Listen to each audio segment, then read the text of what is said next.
Welcome to my channel. ബഹുമാനപ്പെട്ട ഉസ്താദ്മാരെ, എൻ്റെ പ്രിയപ്പെട്ട കൂട്ടുകാരെ, അസ്സലാമു അലൈക്കും.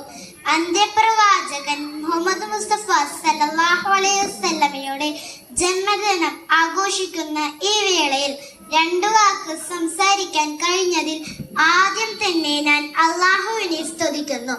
അൽഹംദുലില്ലാഹ്. മുത്തുനബി സല്ലല്ലാഹു അലൈഹി വസല്ലമ ധാരാളം മൂല്യങ്ങൾ നമുക്ക് പഠിപ്പിച്ചു തന്നു. അതിൽ നിന്ന് കുറച്ച് കാര്യങ്ങൾ ഞാനിവിടെ പങ്കുവെക്കാം.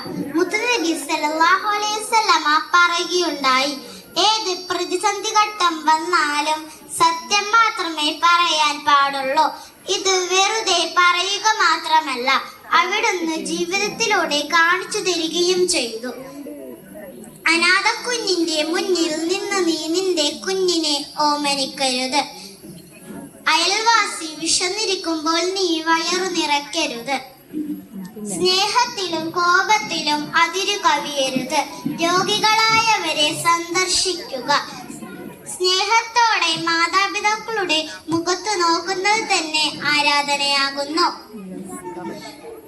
യാചിക്കുന്നവന്റെ മുന്നിൽ നീ അഹങ്കരിക്കരുത്. അഹങ്കാരിയുടെ മുന്നിൽ നീ യാചിക്കുകയും അരുത്.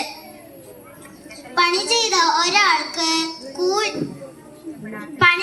ഒരാൾക്ക് വിയർപ്പ് മാറുന്നതിന് മുൻപ് തന്നെ കൂലി നൽകണം. നാം ഏവർക്കും നബി സല്ലല്ലാഹു അലൈഹി വസല്ലമയുടെ വചനങ്ങൾ പിൻപറ്റി നടക്കുവാൻ അല്ലാഹു തആല തൗഫീഖ് നൽകട്ടെ. ആമീൻ ആമീൻ യാ റബ്ബൽ ആലമീൻ. അസ്സലാമു അലൈക്കും.